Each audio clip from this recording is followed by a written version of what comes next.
Shark Bait HooHa on the purple team. And I, as always, am AJS0, joined here with Thrifty Senpai. And I think we're both doing good because we both just came off some pretty big wins today. So we're going to go straight into these bands here. Two really good bands to start this draft phase out. I love the Shibata being taken away from Dum. He's been really dominant on that. And it's about time somebody takes Valkaz from Blue. Yeah, no, very good band started off, and the very big game also. The winner of this game will take a tie with Thomas the Dank Engine for second place. So very important to keep that up because we only have 1 week after this. So winning this one is, if you don't win this, you're not going to get second place. It's just that simple.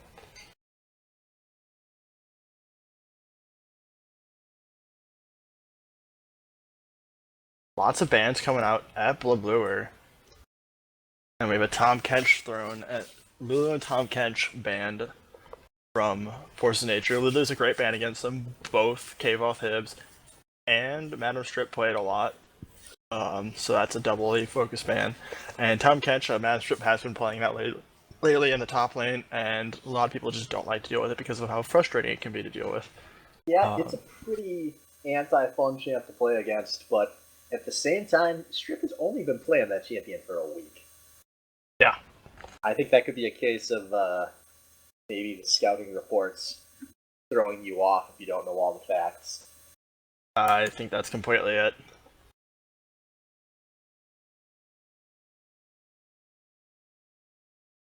Actually, scouting effects have gone terribly wrong. I just got a message from Strip saying he has played him 1 time in his entire life. Okay. He did do good in that one game, I will say. That was a game that you and I were both in a week ago precisely, where he picked Tom Kench and then told us, "This is my first time Tom, guys. What do I do?" That is correct. So maybe Dum Drum's been playing in the jungle. I don't know. A lot of things that could be going on there. We know it definitely was the top one, that's for sure. The all-important Fiora pick getting grabbed here first thing. One of the strongest champions on this patch, by far. And something that I'm Just Dan has been playing a lot of. I don't remember if he's played it much this season, but if you scout out Forces of Nature, you will see a ton of Fiora.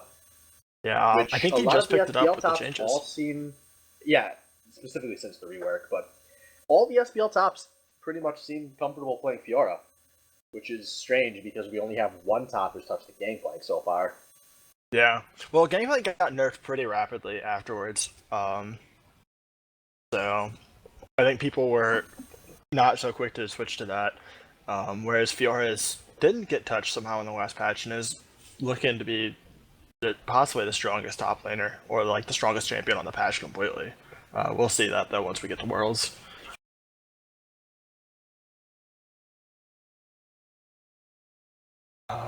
So these next 2 picks, Thresh and Orianna, 2 big-time comfort picks, especially Thresh for Shark Baits. They've been playing Thresh almost every game they can get her this season, and Vibret is having some good success on Ori early in the season. Which has kind of been Shark Bait's calling card, is just taking as many comfort picks they can get at a time and then just going and executing well inside the game. Yeah. No, they've been doing very well with that, and Orianna is a very strong champion to pick up. Just decent laning phase all around. Doesn't have any great matches, but doesn't have any really bad ones. But brings a lot to team fights with all just very impactful. The Skarner pickup. Skarner's also a strong champion on this patch. Did get nerfed. But they have a very beefy front line now coming out for Forces of Nature. Yeah, which should set Blabur up to play some very high damage, which has kind of been his playstyle for most of this season when he can. The high damage backline mage. And really been a big part of Forces of Nature's success. Really, early in the season when 30 was playing at he had an insane, I would say, first month of the season streak where he was just playing out of this world. And at that part of the season, it was a lot of games being won on 30's plays, but since then, it's really been a Blabur-centric team. So I like picking champs that are going to set him up. Yeah, definitely. We've seen him play it well. He has just been going through the laning phase, going about even, sometimes picking up a bit of a farm lead, but then when it comes to those team fights, he's really been shining. So. Sound like Gragas coming out of Forces of Nature. Most likely can assume that Gragas could be in the jungle, but it could be top as well. What are your opinions on that, Swift? I assume that's going to be in the jungle. That's I exactly believe what I was thinking as few well. games that Dum hasn't played Shyvana this season, I know he's played some Gragas. Off the top of my head, I'm not sure he's even played a third champion this season. He's played Echo, and yes, he has played Echo. I think that might be it. He might have played one more that I can't think of it. So, but those have definitely been his big three junglers for sure. I think he might have played at least once. Yeah, but regardless, I still like the Gragas pick a lot. There's a lot of things you can do with Gragas. He's a good fundamentals champion for a jungler. Sivir and Lux. I like both these picks up. With the beefy front line, Sivir allows them to run up and just get some hard engages, which is something that Forces of Nature really likes to do. And Lux is actually a pretty solid champ. She's been good for a bit of time, for a while now, just kind of like just below the cusp of the top tier, so she hasn't gotten a lot of notice in competitive play. But recently they give her a buff on her Q, which doesn't lose damage now when it goes to the first target, which, I mean, is a small buff, but it does help a lot. Allows you just to blow people up still from hiding behind a minion, but before that half damage could make the difference. And then, of course, after Lux, my favorite type of comp is just the Sivir comp.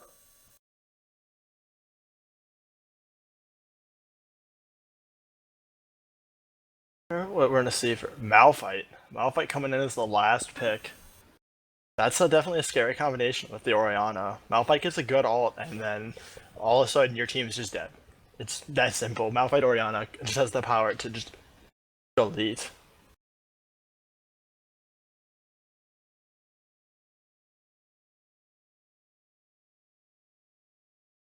Yeah, definitely going to be a really, really scary team fight coming out of Shark Baits. I mean, there's a fairly strong team fight coming out of both of these teams. Yeah, no, I expect to see a lot of very large team fights, full 5-on-5, because both these teams are very much geared towards it. They do have both teams do have potential to pick with Lux and Nautilus, or even just a rushed in Skarner, or in the case of just a Gragas barrel or a Thresh Hook. But both these teams obviously are very much geared towards the full 5-on-5.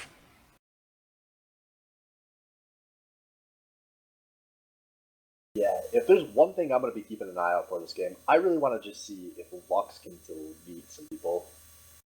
Because with the way Blabour's been playing lately, we could be in store for a treat if that starts happening. Oh yeah, Lux can do some insane damage. As some people have found out in the customs. Been having a good time playing Lux in the in-house customs lately. So it'll be very interesting to see if he does get to that point in this game. He does have to be careful though. Being a mobile mage against a Malphite and a Gragas be a very scary position, but Lux does have a lot of long range to let her sit all the way back. Yeah, it feels like every week, in the past month even, Blabour's in a situation where we go into the draft and we go, man, he's really going to have to be careful. There's a lot of threats. He can't move around on Vel'Koz. And then he still destroys everyone in the game on damage dealt, doesn't die a single time, and hard carries for his team. So I'm curious if he can pull that off for yet another week here.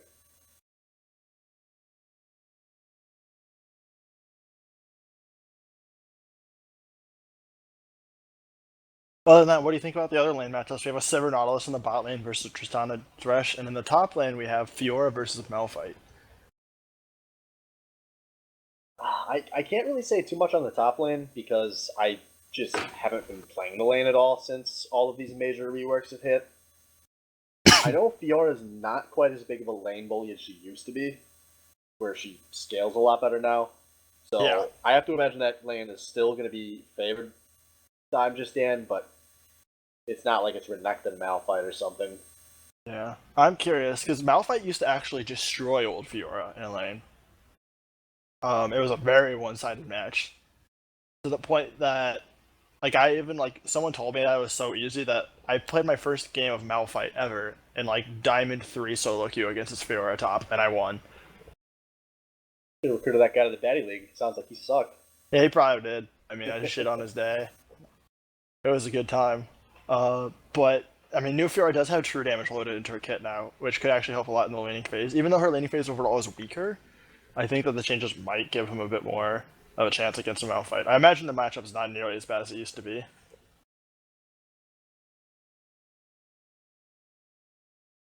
Yeah, as far as this bot lane goes, these are really two bot lanes that haven't died a whole lot all season, so I expect this to be a fairly passive bot lane. It's hard to kill Sivir. It's hard to kill Tristana. Their supports both bring a fair amount of peel to the lane. Obviously, we're at literal Hook City, so there's always the chance for a few big hooks to happen. But I'm looking if for Tree's him. on point with Spell Shield, he shouldn't have to be too worried. And even if Tristana gets hooked, she can just jump out after the fact, and her worst case scenario is usually just getting forced to recall.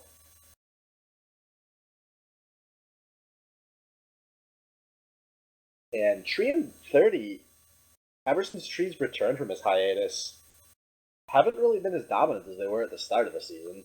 No, at the start of the season, they were looking like they were probably going to be the bot lane to beat, but ever since Tree's return, they just, 30s, like, they just haven't been on the same page, or they just aren't hitting the same synergy. Yeah, I mean, it's not like they look bad, it's just they were destroying kids early in the season.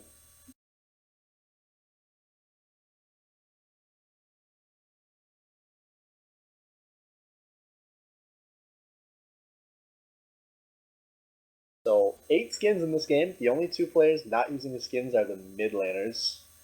There's your fun fact of the day.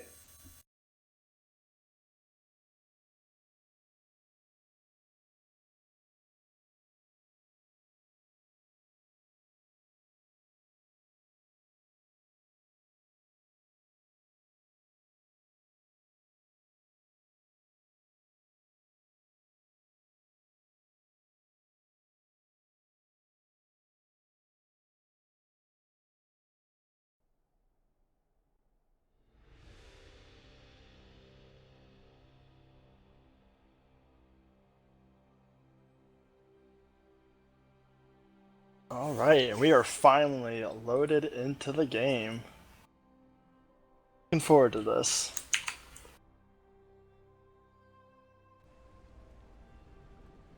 Think we're going to see any nice invades coming out Swift, or just standards? Hell no. It's the Batty League. These 2 teams could see each other. Both supports could hook the enemy ADC, and both teams would still walk out after. That's fantastic.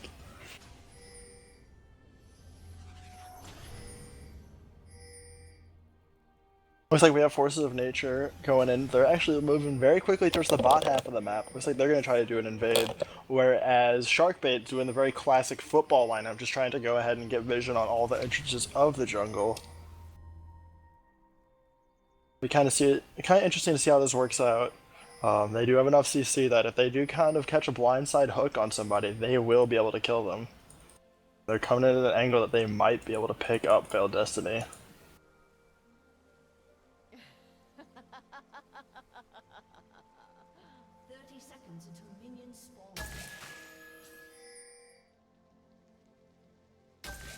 And the moment of truth, will they?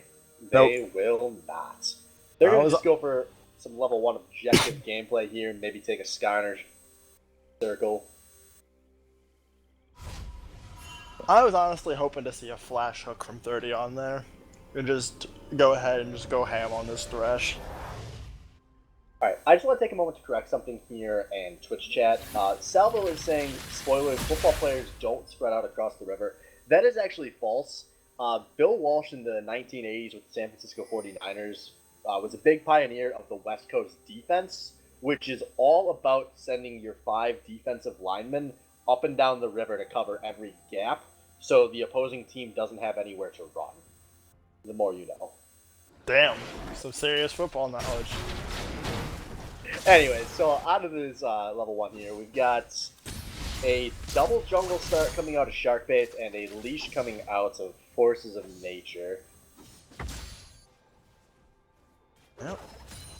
See if Fiora will be able to push that wave in fast enough to be able to deny Malphite some meaningful creep experience. If so, it can be a pretty much even trade, but if she doesn't get shoved in fast enough, Malphite can end up on the positive end of this. Especially because he probably doesn't want to get caught in a lane against a Fiora at level 1. Yeah, I know this double jungle start is something that Master Splinter was really huge on, even in standard lanes, and we were running with our team practice last week. I wouldn't be surprised if that's where Madam Strip got the idea, and it looks like he's a big fan of it. He's running it again here. It's a very powerful thing. It works better than taking your own camp because you actually get it done. I mean, your jungler comes through with more health. But on Failed Destiny actually getting lit up here. Extra Tree with the flash auto, and he hits the... No, it's the last Ignite pick as the boomerang is in the air. First Blood goes to 30 at level 1. And there's an explosive start to this game. They heard us talking about him. They were pissed. Another hook lands out. Oh man, a lot of damage going on to Hibbs, but not enough mana on Tree here, so he doesn't have a chance to threaten this kill. But, yeah, so much for what we said about Tree and 30 just being average lately. Oh man, I can just imagine they were listening to it ahead of time, and they heard that, and they were pissed, and they wanted to show us up.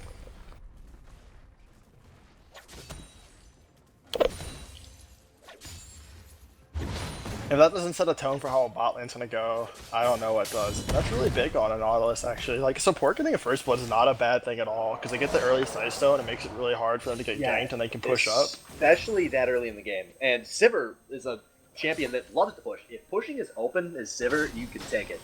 Every time. And especially against Tristana, who, if she's under her tower, she can't ever, no matter how well she plays, get perfect farm because of Explosive Shot. Yeah, no, explosive shots are very real risk in that kind of lane. We're getting shoved in. It will mess up your I would really like to see a recall in the next minute or so out of this Forces of Nature bot lane. Just accept the pickaxe lead, get the Sightstone, and then just start shoving Tristana in and don't ever stop. And I mean, this early in the game, they can pink behind them and feel pretty safe that they'll get more than 5 minutes out of it. I mean, they're so close. They're only 500 away from BF. I could totally imagine them just waiting to wait for the BF sword. Because 30 can probably get enough gold then that he can go buy Sightstone and boots. Which is actually a very relevant pickup. Looks like that's what they want to do.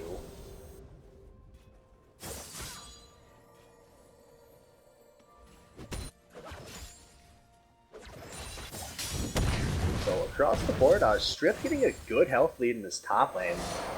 Along with a few CS up, so it looks like showing up late to lane worked out alright for him. And then a decent CS lane for Riverred in the mid lane. Yeah, I mean... Just over a wave up early.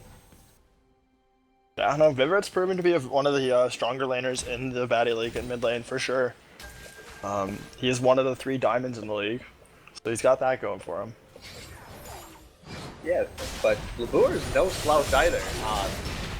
No, not at all. He's not like a lane dominator, but he never seems to lose his lane, so we'll see if this continues. Maybe it's just part of the Lux-Orianna matchup and the CS gap isn't going to grow any wider. But Vivera can feel very good about how he's played this in the first few levels.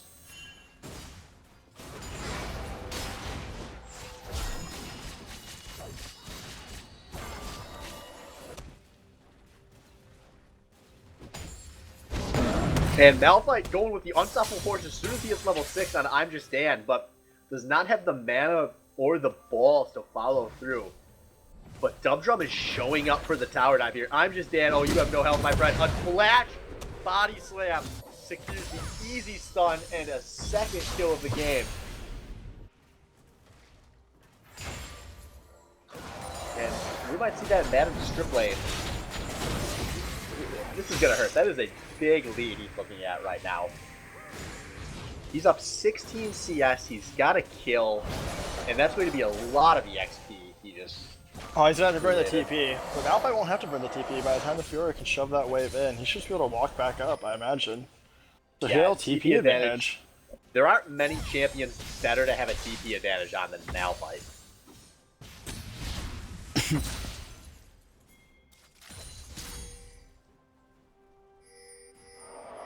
And going back to mid lane, this CS gap has actually gotten a little wider. We're looking at 11 CS currently.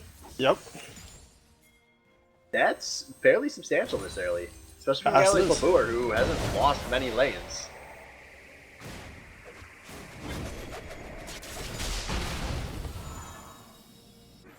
Now Mikro starting to get a little ballsy going for some counter jungling. This is looking like this could turn into a very action-packed game. Yeah, no, off to a great start. We have a kill for each team. Got some good lane trades going down.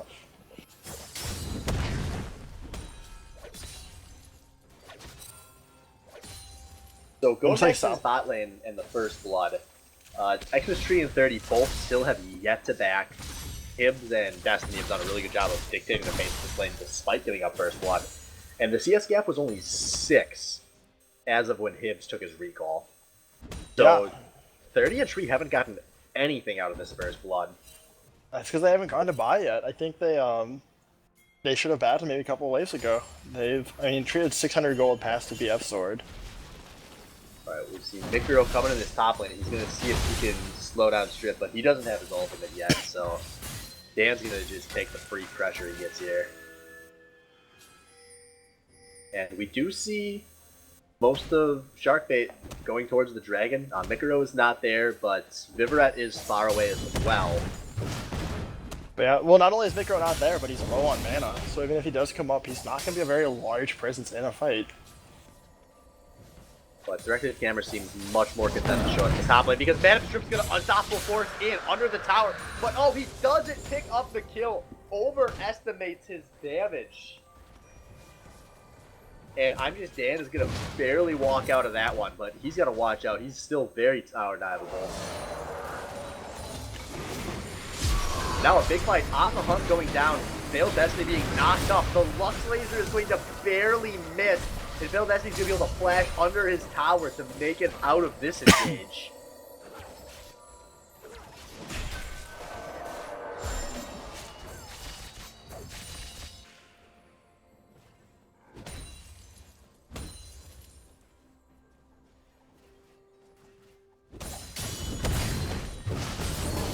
And now I'm just Dan. He's going in, trying to buy some time. And here comes Mikro. The Sting, Ian Belt, Madam Strip going low. And a flash auto attack going to secure the 3rd kill of the game for I'm just Dan, who evens out this top lane. Yeah, that's going to be really big for Dan. As we saw, he was having a lot of trouble there. He's getting bullied heavily. So a kill will help even that up. Oh, 30 finds Veiled Destiny though. Yeah, 30's actually putting out a lot of damage. The Ignite goes down, but Boomerang Blade is going to miss from Xmas Tree. And that's probably the difference between 30 choosing to commit to this kill or not. 30 had his splash available, so if the both hits of that Boomerang Blade had connected, I imagine we would have seen a kill there. I completely agree with you on that one, Swift. So we'll see them start to actually... They are starting to grow this lead, though, in the bot lane now. Slowly but steadily. And mid's gaps just continue to increase.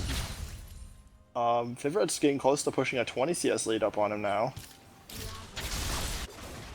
Yeah, very, very good play from Vivaret this whole game. Just slowly, steadily doing his job, not taking unnecessary risks, and getting a lead the old-fashioned way. Yeah, and we'll probably be seeing first tower of the game go down here very soon. Yeah, that CS gap, despite the counter kill we got a few moments ago in top lane, a big CS lead from Madam Strip. We'll see if it's enough to save his life here. He's going to Unstoppable Force and the creep damage helping Madam Strip out there as he gets another kill on I'm Just Dan.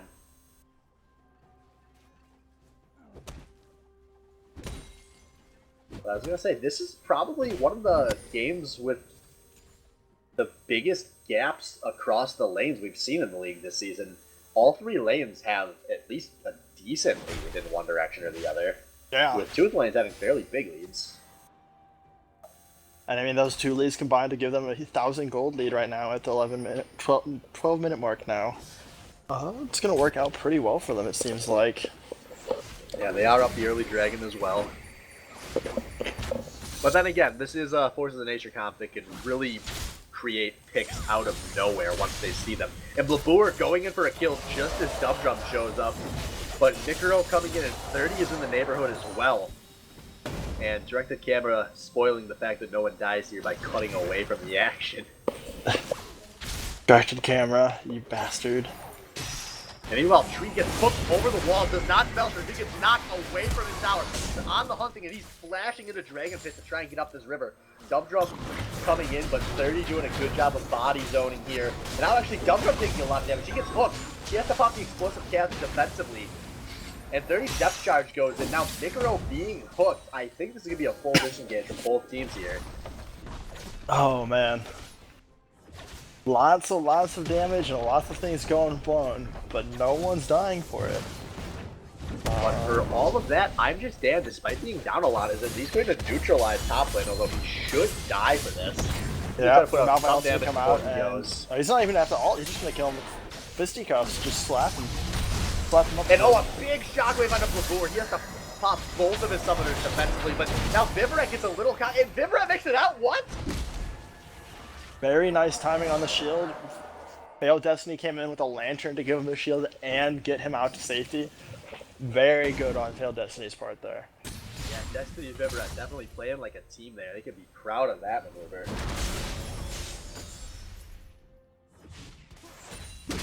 And after all that, we're going to see a little bit of a reset again.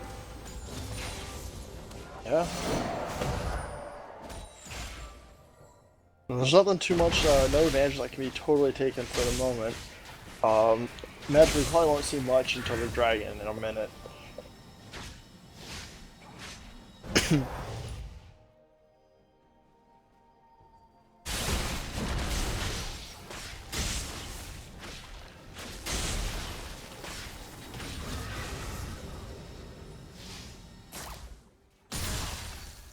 So reassessing what some of these gold differentials are, Tree is up about 300 gold now, closer to maybe 250 gold in bot lane. Vivaret's up about a little over 400 gold, but top lane, Madam Strip is up about 1,000. So Madam Strip creating that whole gold lead himself, basically. And actually, we got a bit of a fight breaking out for this dragon. Nikoro's low, but so is Dubdrum. Him showing up on the flank, he's going to try to light up Nikoro, and he's going to succeed. Which is going to put Sharkbait in a very, very good position for this second dragon of the game. Yeah. No smite equals no contest.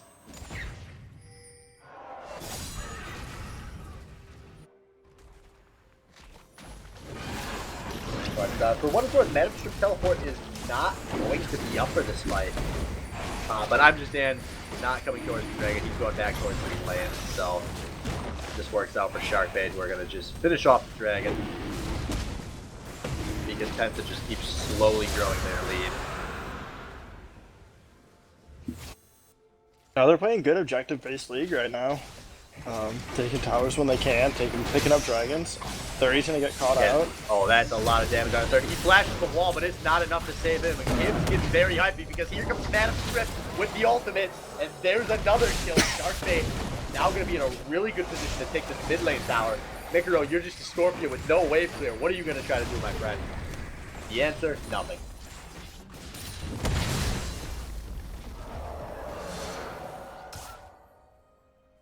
And Sharkbait's just doing a very good job of playing the team game. It feels like wherever somebody is creating action, they have teammates there to back them up.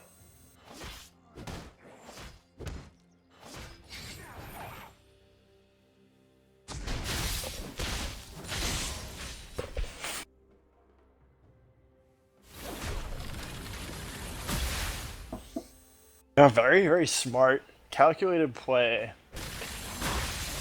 out of Sharkbait here. I mean, they've made everything matter when it counts. They've came back from a couple deficits and a couple things going wrong in other places, and it worked out very well for them. Oh, but there's a big hook on the Vivaret. He's taking a lot of damage on the hunt goes down, but 30's actually the one that's taking all the damage here. That last power shot's going to give the kill to Vivaret. And what seemed like a catch for Forces of Nature is going to turn into a kill for Sharkbase. That's been like the story of this game. Also get bot lane tower. And Dubdrum and Vivaret hold this tower in the mid lane, 2 versus 4. I mean, that's kind of been the story of this entire game, though, the way everything's been going. Every single time we seem like Forces of Nature are going to go for a pick or try to make a play, something goes wrong, and they end up being the ones that get the tables turned on them and things go wrong for them.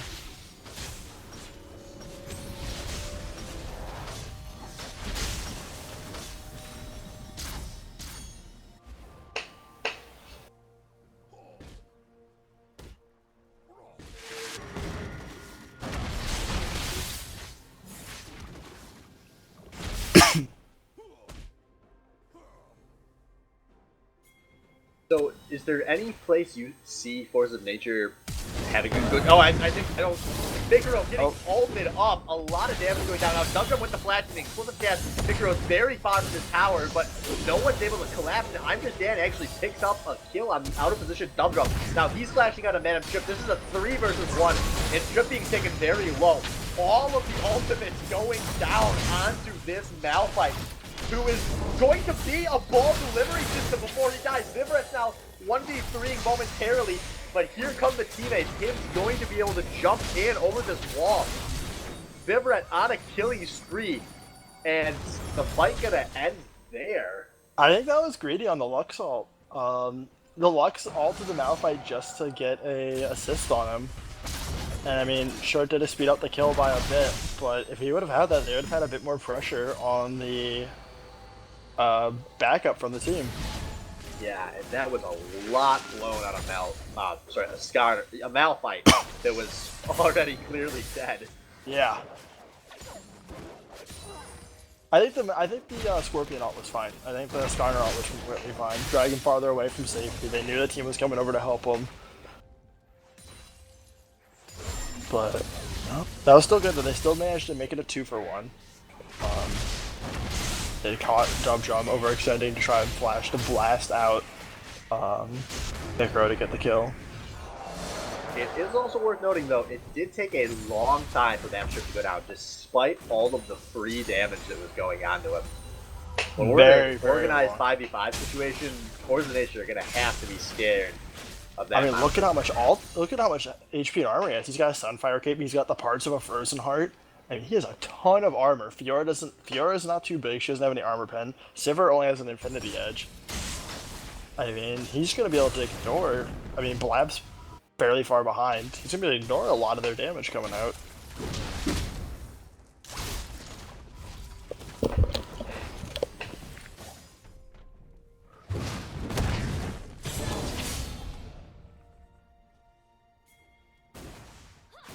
There's also still a 2-level differential between these top laners.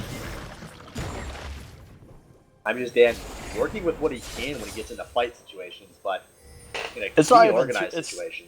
It's not even just the top laners. Strip those 2 levels on everyone else in the game. I guess he's just role-playing Malphite, you know? He's supposed to be very big in lore. He's definitely large and in charge. He gets to dictate where a lot of this game goes from here. Just super tanky, has more experience, he's got more stats. Big ulti to choose when he wants to fight. And it looks like we're going to start having a siege here in mid lane. Both these teams very good at sieging, but a hook goes to Blabur. Yeah, and that's Blabur being engaged on, but he's able to walk up, and a huge shockwave comes out of Vivaret. But no one died until just now. That's just why he only gets 1 man with the unstoppable force. But it looks like Sharkbait are able to slowly turn this fight. Figaro gets a kill for himself before going down.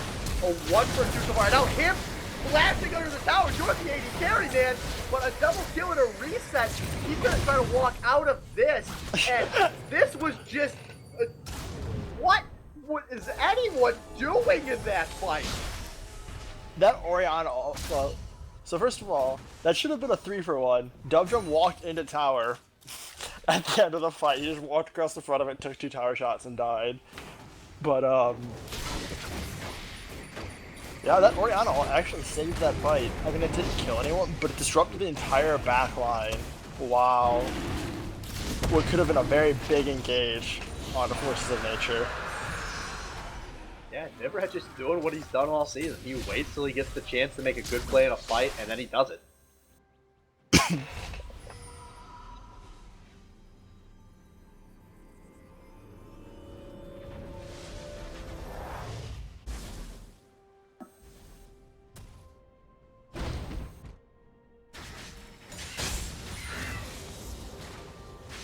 So we're looking at about a 3.5K gold lead here. Big, but not game deciding by any means. So at this point in the game, is there anything looking at Force of Nature and the point their champions are at and the way this game's been going? Is there anything you see for them that you think of as a positive that they can maybe try to grow on to start this comeback? As of right now, it's pretty rough. I think the positive is that they do have a lot of pick potential is the positive with their comp. I think that they need to focus on establishing vision control here. They need to get a second red and just try to deny some vision from Sharkbait and use that extra vision advantage to just sivir ult and not even try to go for a big fight, but just, try to pick up, oh, we see one person here a little too far away, or we see two people here, let's go 5-man them, and try to turn fights around that in that favor. But I think the 5v5 fight, it doesn't go in their favor right now.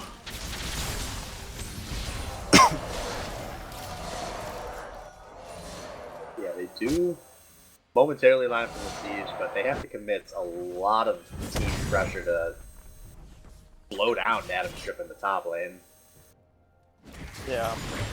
But kind of why I want to see them deny vision and try to make a play that way, because they don't really have the opportunity to just siege 4v4. Malphite is unstoppable right now.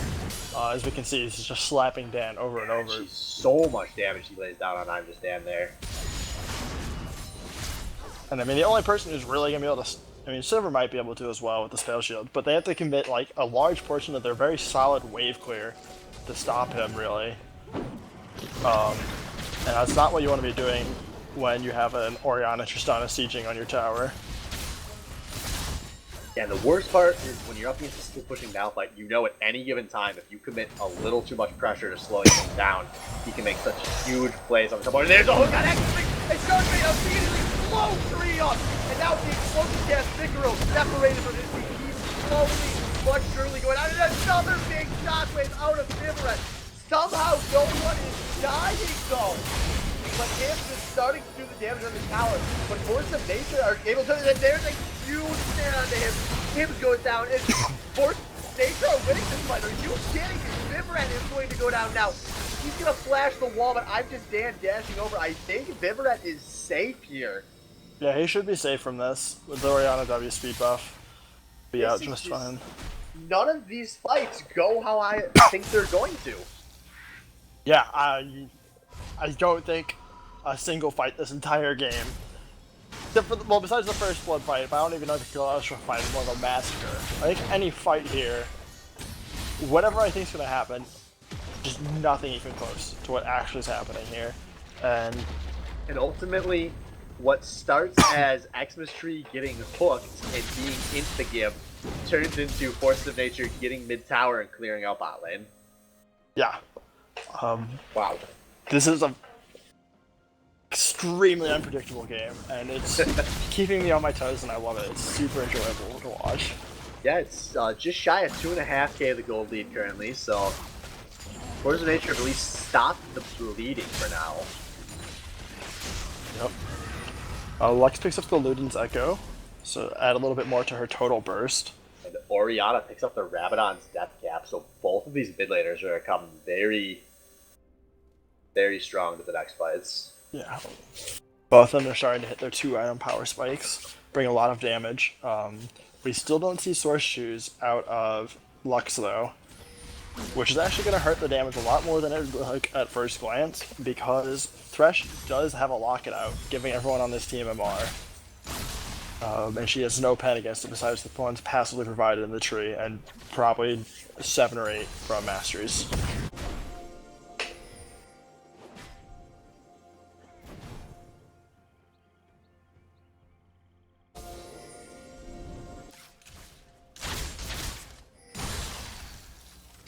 Alright, so we got 55 seconds on the next dragon. This dragon's very relevant too. Yeah, fourth dragon, that's the one that really creates a lot of pressure on an opposing team. And Force of Nature would definitely like to have their first stack of aspects. Oh yeah, first stack of aspects, very nice to have. Levels the playing field of the stats. And also, not just besides the fact that 4th Dragon means you're threatening 5th Dragon, but it actually does provide a really powerful passive. It increases your wave clear. And which a lot of people don't think of as like a huge buff, but having 15% extra damage to minions and monsters, you take Baron faster, you siege better because you just kill all these minions faster. I mean, if you just instantly delete these waves,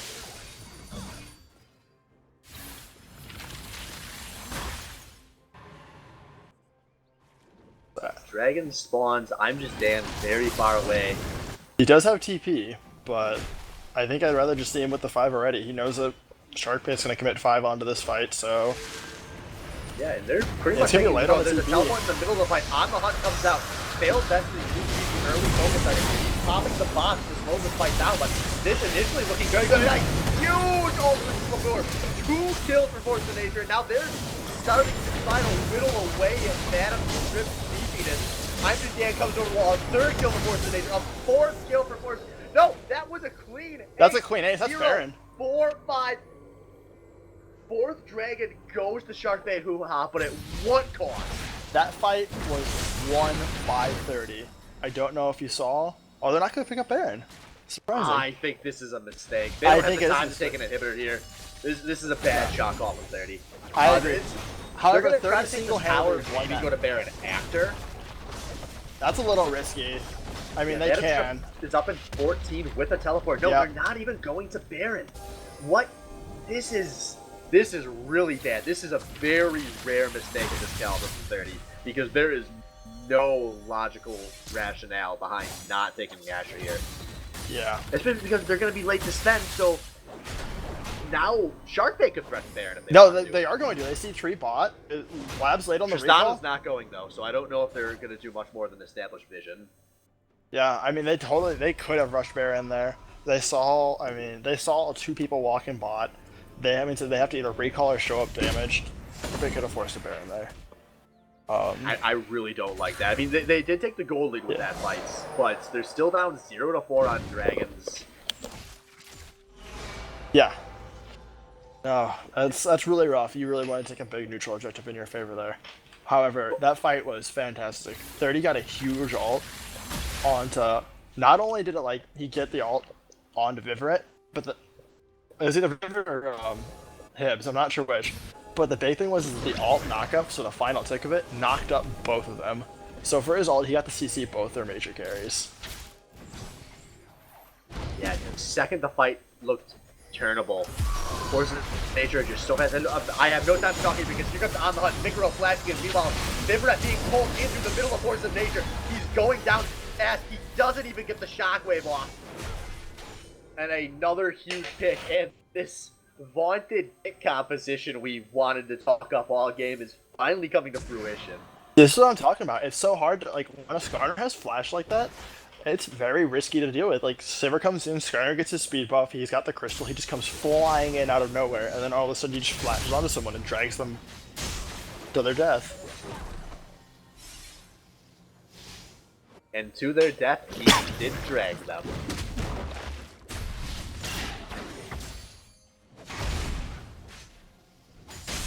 Fortunately for Sharkbait, though, it looks like that little more than just getting the waves positioned how they want them is what's going to happen off of that kill. However, they do have the majority of vision set up for the Baron.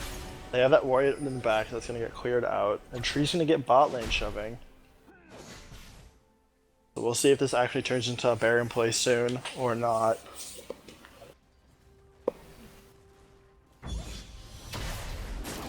And LeBour is going to use his ultimate. He finally got got successfully steal the blue there. He's tried it 3 times now in this game. He finally got it. The 3rd time was in fact the charm.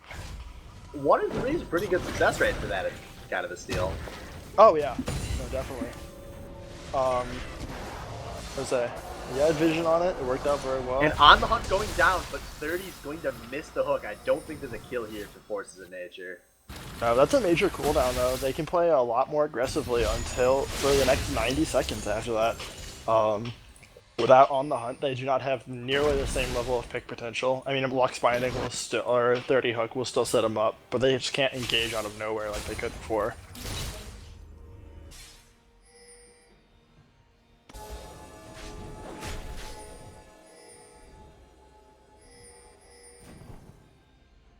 Yeah, we'll see if Madam Strip and Vivorite can force something somewhere here. Madam Strip out a bit deep, though. He's getting slowed down by Mikaro. There's a nice time. He's an unstoppable force defensively, and just like that, the biggest chance they had to force something is down, and now Failed Destiny is going to be taking a lot of damage. He's in big danger here. He's got to pop the box, and 30 hooked on a Madam Strip who's being snared. Madam Strip is chunked just below half. And that's two major cooldowns, Malphite ult and Thresh ult. Very big for that team. And now we might see a nice little siege coming out of FoN here. Yeah, I would not be surprised if they get the tower here. Looks like Sharkbait's a little afraid. They're gonna get the tower on this single wave. That's a major victory for them. Yeah, Dan positioning below was able to threaten the tower dive enough that Sharkbait didn't want to commit to a fight there. I think that they forgot that Sivir's ult was not up yet. It has another couple seconds on it, and they were just afraid.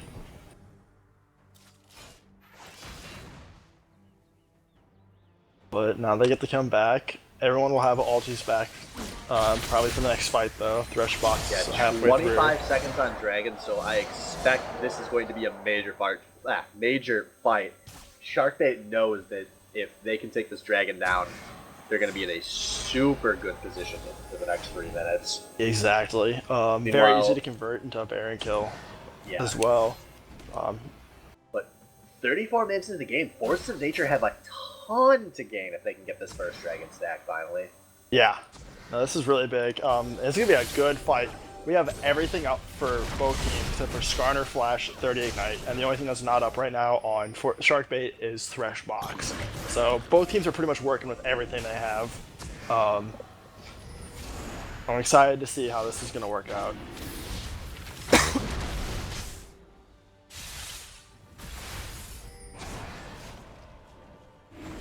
And like most great fights in League of Legends, it begins with a dance. Lots of poke coming out of Failed Destiny. You can just see the tension in this fight. Dan's not there. Dan, yeah, he's going to threaten the top lane split push. He has a teleport available, and a lot of opportunities to come in on the flank here. Yeah. I wonder if the second he shows up, they're going to try and rush it. We'll see. Yep, there we go. That's what Force of Nature want. They want to force this. Dragon started. Teleport has not begun yet. Now teleport finally going down. He's going on the blue red. Here comes on the hunt. Vibro going all in. Vivorek getting stung. Vivorek getting killed. Dragon though goes down to Sharkbait, but once again, at what cost? 2 kills so far. Madam Strip doing what he can to run away, but I'm Just Dan should have the chase. And the carry line, oh, him being destroyed, a killed Aximus Tree. 0 for 3, traded for 5th Dragon, and presumably a Baron Nashor. Yeah. Dude, Sharkbait they were split their focus. Dubdrum and Tristana were, both hibs were split onto the Dragon, while everyone else on the team was trying to fight them off. And as regards, I mean, Force of Nature just came in and steamrolled them.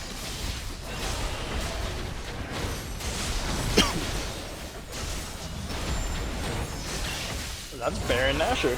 First Baron of the game taken down in 36 minutes. And that turns into a little over 7,000 gold lead for Forces of Nature. Yeah. This is becoming a really big thing.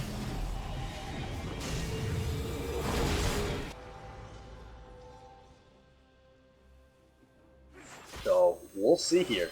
The gold lead in Baron versus Aspect of the Dragon. How that'll affect the next fight. Well, Aspect's only on 2 members. Is a big thing to remember. That's true. That is true. I believe only Malphite and Dubdrum. So, I mean, those are definitely 2 of the better people to have it on. with regards to where the game is, because the Whitney and Wave Clear one isn't too relevant. I guess it is against a siege, but the burn passives on people you want that are just gonna try to get damage on everyone. Force of Nature look like they're going to do the smart thing. They're going to have the side lanes trapped with I'm Just Dan finishing that job off, and then most likely a collapse in this mid lane. Yeah, that would make the most sense. I think their options here are to either go mid and siege the mid tower, or just go ahead and try to pick up that last outer. But it looks like Sharkbait is going to choose for them.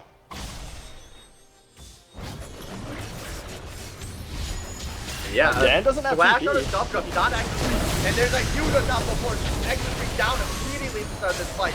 But now Sharkbait taking a bit of damage, dump truck going down to the tower yet again. Now Labour getting some good turn damage here, 2 for 2 so far, and a health advantage for Force of Nature. Now Labour with the slow on to Failed Destiny, forcing a lot of people. I'm Just Dan was never even there for that fight. No, he didn't have TP. He's that's why they taking forced an it. inhibitor with Baron Creep.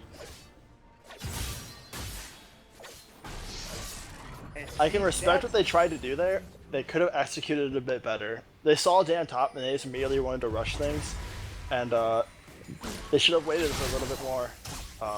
They had a Malphite Orianna and they didn't get the biggest ult combo possible for the dive. But maybe they thought that it wouldn't matter. I don't know. I feel like if I had to sum this game up with one sentence, it's Sharkbait wanted the team fight, but it was a disaster. Because every time they've engaged a fight, it has just not gone well for the last 15 minutes, really. Yeah, I mean, if you would have asked me before 30 minutes, it would just actually be nobody wants to engage a team fight. Because before then, whichever team was engaging and starting the fight was the one losing it. It wasn't until these last 2 dragon fights where Forces of Nature have taken the incentive and won the fight. So very interesting to see how this is going from there.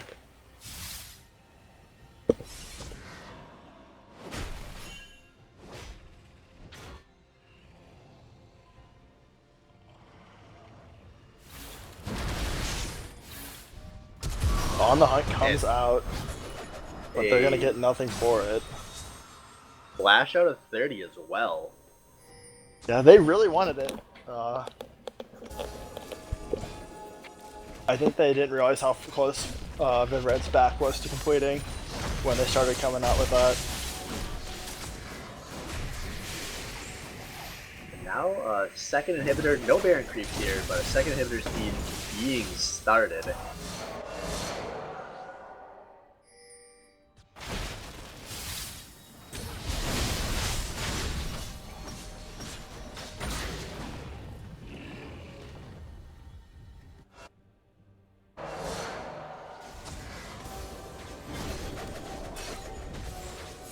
So is the mid lane architect behind a few big comebacks this season? If you're on Sharkbait right now, what is your goal for the next, say, 5 minutes here? Oh man, the next 5 minutes. So you have the next dragon come up for 40 seconds. Unfortunately, they've not been winning these dragon fights. I think they even have much vision going on. Oh, they have no vision around there. I think this is going to be a first dragon for Forces of Nature. I think so. A little over 41 minutes in here. Dan has TP up. He's in the top lane. It's not the best lane for him to be split pushing, but he's not even by minions. You know. Yeah, he's just clearing a path for his supers to get in there. Exactly. I liked what they did with the tower dive, where they said that really swift, decisive fight, like no hesitation. They saw it and they went. I kind of want to see a similar thing in this fight, except not by tower. I just want to see him, like, the second they see him, I want him to try to see like a Malphite ult on Bulbur and Sivir, and just follow it up with an Ori ult, if you can make that happen. It doesn't matter, because On the Hunt's coming out, and Sharkbait on the back foot here. Once again, Failed Destiny caught out, feeling the sting, and dying. And now Vivred flashing defensively, but I'm Just Dan is a scary, scary duelist. Yeah. And only one kill, but Force of Nature in a very, very good position to see too. They're going to ride in the gigantic creep wave in the bot lane. Yeah, I imagine what they'll try to do is to see how this one wave peters out, see if they can get a tower. If so, go for the inhib. But if they don't, if this wave does peter out and they don't get anything off, just to go for the dragon and secure that. Be happy that they got some tower damage. Yep, there they are, moving to get their first dragon of the game.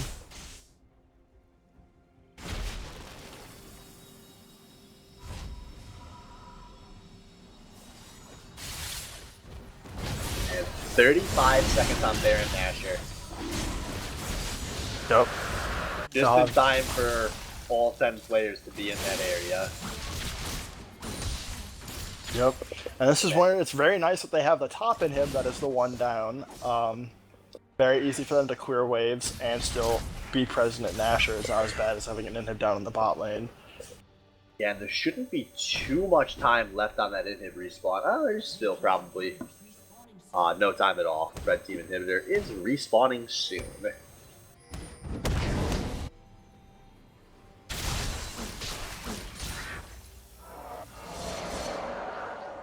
So one thing that interested me, Hibbs just picked up Blade of the Ruined King is his 4th item, and I'm not too sure why. Yeah, I'm not 100% sure either. You don't really need more additional attack speed because Tristana Q has that early attack speed steroid already built into it. And also, I would like to see something like a Quicksilver Sash. I mean, they have so much early heavy engage. Oh, but here comes Dodge's Dan on the flank. He forces a flash out of Hibbs. And the Lux Blades are going to barely miss. But a heal comes out of Hibbs as well. And now Force of Nature in a good position to see this if the tank would back tree up at all. Veiled Destiny has no flash as well now, trying to flash to get a hook.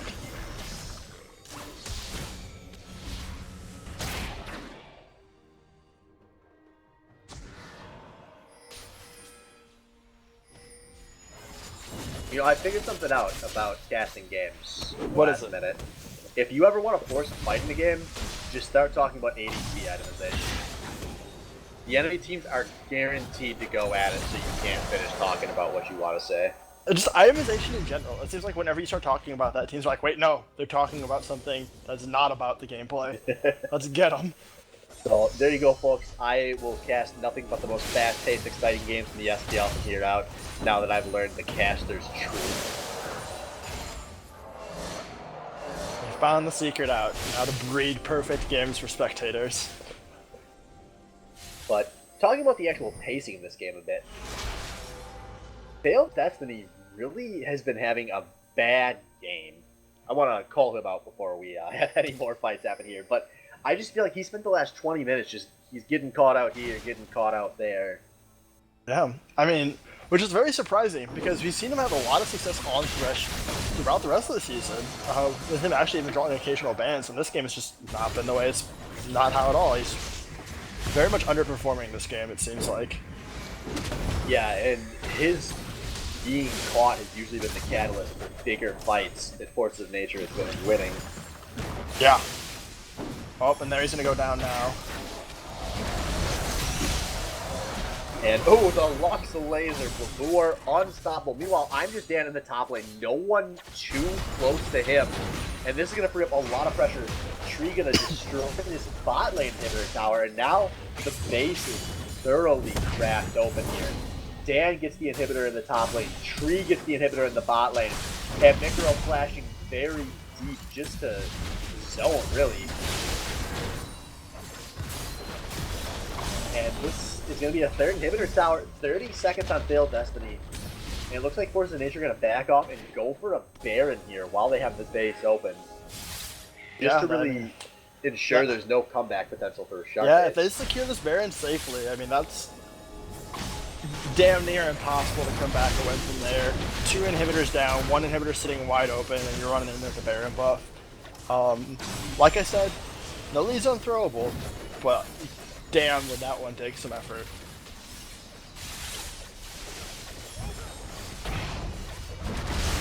And moment of truth, there is no smite near this Baron for Shark Baits, but Force of Nature are going to back off anyways. Huh. Seems like they just got scared. They had it under control. They put a lot of poke on the enemy team. They had the Baron fairly low. But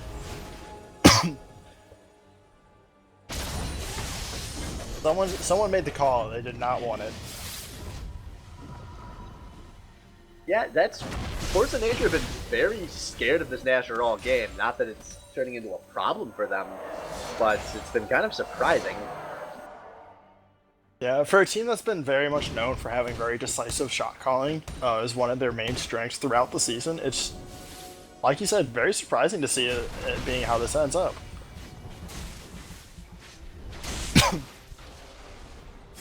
There we go. There's the decisive Baron call we were looking for.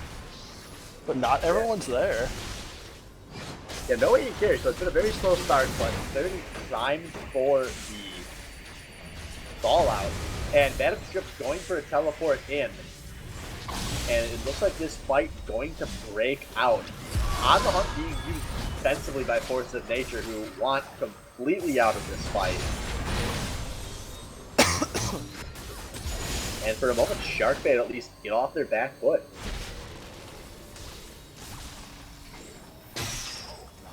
And nothing happens on the hook there. Madam Strip being chased down by Amjad's dad. And now Mikro actually very swift in his teeth. He takes a worrying amount of damage. And all of this just turns out into most likely a dragon play. Yeah. There are huge waves at both of these side lanes for Forces of Nature, so they should be able to freely take this dragon. There's no teleports on the ADC or mid lane. I kind of almost wish they'd just go for the Baron anyways. I mean, they saw Tristana and Orianna on those waves.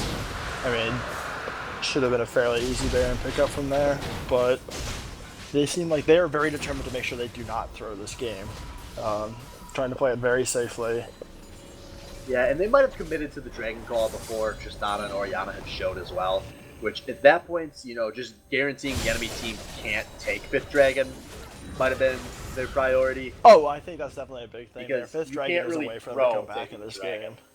They might be confident they can win a fight at Baron. Yeah.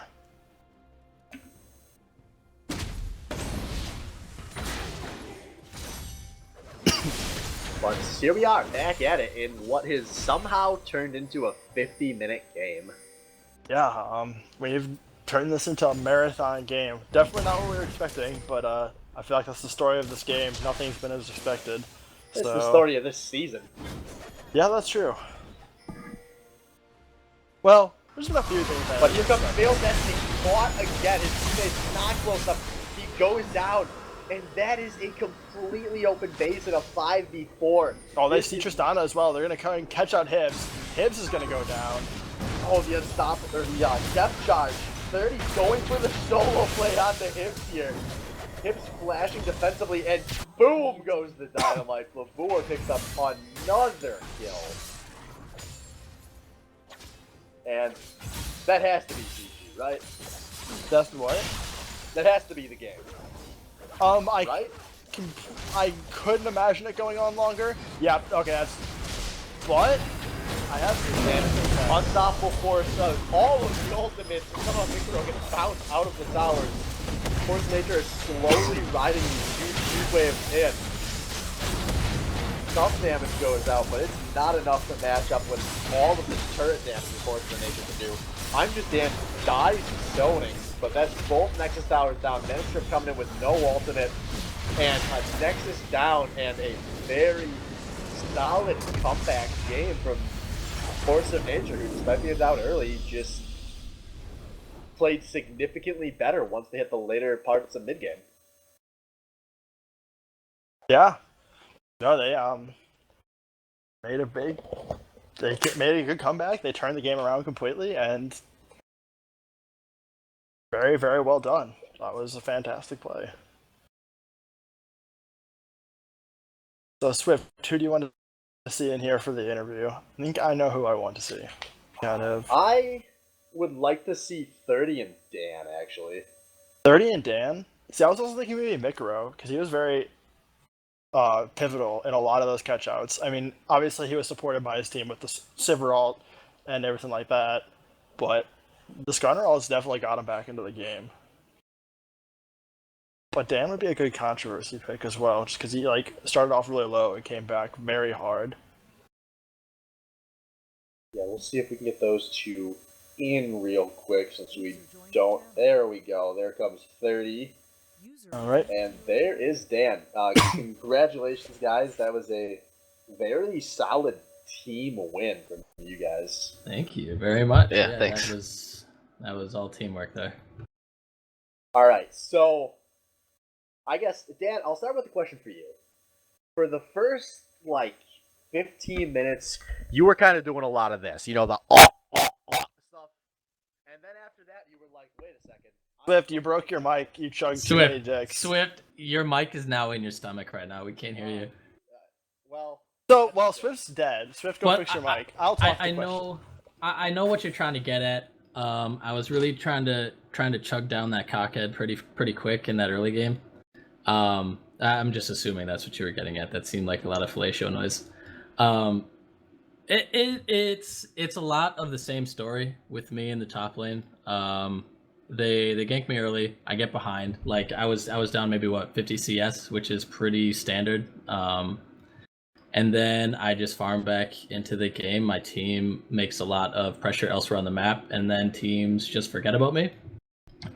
With Malphite, you just stack armor, and then he sits on Oriana's face and never lets her get up. I don't know if you saw the trade I tried to pull in the top when they were practically against our second tier 2 tower. I couldn't even trade with him. He was just putting out way too much damage with Sunfire Cape and just his ground pound, and there was literally nothing I could do. So I knew that we would eventually outscale him, and I just had to keep my mind on the late game and just kind of focus.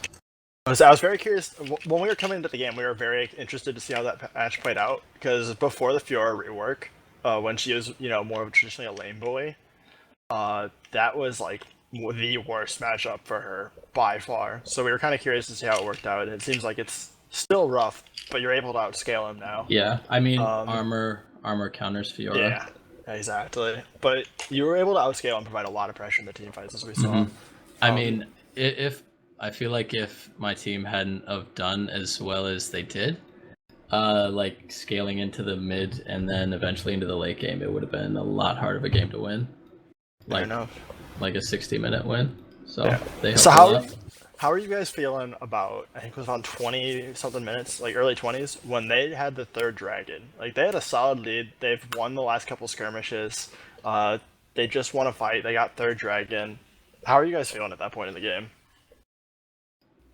I gotta rest my throat, so 30 you should take that one. I think if we were in the same exact match, but it was the forces of nature from the first half of the season, we would have lost that game straight up, because we didn't really know what else to do besides fight, so we would have fell into the trap of fighting the Wombo team in the river like that. So after third dragon, we were like, oh man, that sucks that they're taking all these dragons, but we knew that we couldn't contest those, otherwise we just straight up die.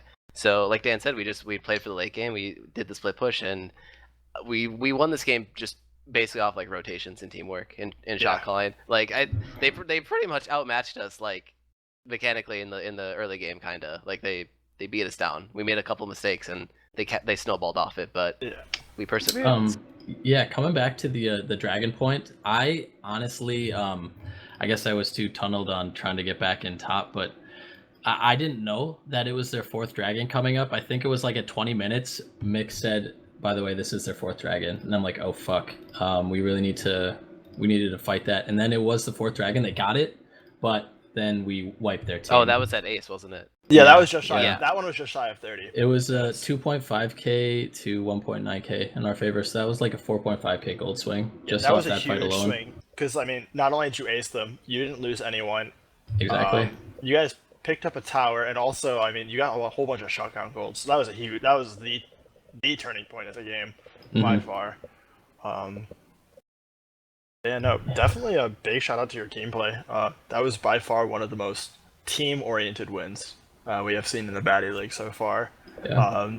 When looking at it, you didn't see it and look at this single player single-handedly won this game, or this X and Y carried it. It was a very Yeah. solid effort from every single player. That's one thing I noticed when I hit tab around like I want to say like 40 minutes. Everyone on our team had 4 kills and a fuck ton of assists. It was beautiful. I've never experienced anything like that. That was really good team play. Shout out to my team. I love you guys. I was saying, speaking of assists, you gotta head out.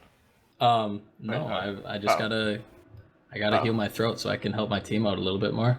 Oh, fair enough. Well, I'll direct my questions towards 30 then Thank for you. the last 2. Major shout out to you guys though. You weren't kidding. You guys only had 8 more kills, but you had twice as many assists. So very obvious you were working as a team there. 30. We saw you go super hard for that last pick on the Tristana. Yeah. What was going through your head? So you just picked up Failed Destiny, you're walking through the jungle, and I just saw it on the mini-map. I saw her walking, and I was like, oh god, 30's gonna see her. What went through your head immediately right then? Well, it's someone. I think it was Blabbers, or so at least someone on my team called that out. Like, I think I initially called out the Thresh being out, and we just like encircled him, and he was dead for sure. Yeah. Okay, big whoop 4v5. They still have their damage, but yeah, when someone pointed out Triss, I was like, lol, what? I just stopped my big old Nautilus body over there, instantly ulted her. And yeah, then I flashed over the stone rose wall and landed the hook. I thought she was gonna get away, which I was mad about, but Blab, he is the laser queen, dude. He geometryed it. It was beautiful. But yeah, that was see, they started making mistakes. I think they were just becoming really impatient. Yeah, they got very antsy. Yeah, and we're very patient. We played the slow game out. I mean, there was only one. But after you won that 5v5 fight, where you aced them 5-0, there was never actually a full team fight the rest of the game. They tried to second one Dragon. There was another one at Dragon where they were split, but there was never like a full 5v5 where everyone was actually hitting each other. Because in the second time you had a good fight was at the Dragon, and Hibbs and Dub Drum were both just focusing on the Dragon while you guys just mowed through the other 3 people. Yeah. Yeah, they didn't do a good job of protecting their backline in those situations. So it was you guys just completely just out-skirmished them. You just got pick after pick, just kept winning these small fights and just making it rain objectives. So great guys, well done. And let's bring it to my last question. How do you guys feel about being in second place now, tied for second once again? It's been a very tight race. Going into the last week though, you're currently tied for second, and you have to face the nearly undefeated Salt Shaker. Yeah, and so we're tied with your team, Dankage, and you guys played for the radio. So I mean, honestly, I just wanted this win. Like us as a team being able to, losing against the top 3 teams the first half, and then beating Dankage, and then now beating Sharkbait, who I think actually gave us the most problems the first half of the season. To beat them and to like improve as a team means a lot going into playoffs. Honestly, I don't think it really matters how we do against Salt Shaker, but I think we're feeling pretty confident, so I think we're gonna give them a good match. I think that's a very good attitude to look into it. You guys have definitely shown to be a very strong team the second half. I know everyone was kind of trying to think about how all the teams stacked up after that first split with the every team had beaten the team below them kind of situation, but they were kind of trying to think of how if that was like exactly how everything stacked up, and you guys have shown that you're still taking it seriously, and it's good to see that. Yeah. Dan will be giving out the second round of blowjobs tonight. Oh, so who gave the first round? Or did he give the first round as well? It's just a second round from them. No, not that part. Oh, I was supposed to say. Fucking 30. It wasn't Dan just making calls. Wait, who said that, Dan? I'll slap your tits so hard, 30. I'm trying to get 30 to talk for me, but it's not working. I am talking. All I wanted to say was that I was really impressed because normally a lot of people think our team is just 30 making a bunch of calls, but I mean, it wasn't just him tonight. It was like everyone was making calls, and I was just impressed. Yeah, that's a big thing too. Like when we first started playing as a team, it was very quiet, and I was the only one saying stuff. And it's a lot of pressure when your team's behind and you're the only one talking. But we've gotten out of the mindset that you just keep talking and you keep looking for opportunities. You don't dwell on the mistakes you just made. You look towards the future. Very good. And I know I did say that was my last question. I actually am now a liar. I apologize. Swift messaged me in League, and I didn't notice my client was lighting up, so I missed a question from him. Because he devoured his mic. Yeah, what the fuck was that? He wants to know. No, he doesn't even want to know. He says, "You guys were scared as fuck of Baron that game." This is a verbatim quote from him. Was that intentional? And if Yes. so, why? Oh yeah. Yes. Why dude, were you They're wombo. terrified it's of throw Baron? buff, yeah, dude. Like Yeah. when we were doing Baron, even when it's at half health with Ori and Malphite around like around the corner Just over like the cooking wall, peas. that's Like peas. that's game right there. Like if they wombo us in Baron Pit, we lose the game straight up. And then what about the free one? Because right after you guys 5-0'd ace them at Dragon, why'd you guys settle for a turret in mid over a Baron? Wait, didn't we Baron? Wait, hold on. No. Say that again. What happened? The first time you guys won a major fight, when you 5-0 aced them. That big first Oh one. yeah. at We were pretty Dragon, low. We went mid? Are you sure? You guys, Yeah, we went mid and you took... went mid and took a tower, and Yeah. then recalled. Okay, I think well, I think there was like either Baron or tower was the discrepancy, and I think we just over like majority ruled on the tower. So I mean that it was mid was the one we took, and we really needed mid control. So. yeah, Baron probably would have been free too, but in hindsight, it's 2020. So. Baron respawns, no. towers don't. So I think for pressure wise, which is how we were playing the game, we really wanted to take the tower instead of Baron. Fair enough. All right. Well, I don't think Swift has any more questions for you guys, so that is it. Good game. Great. Congratulations on your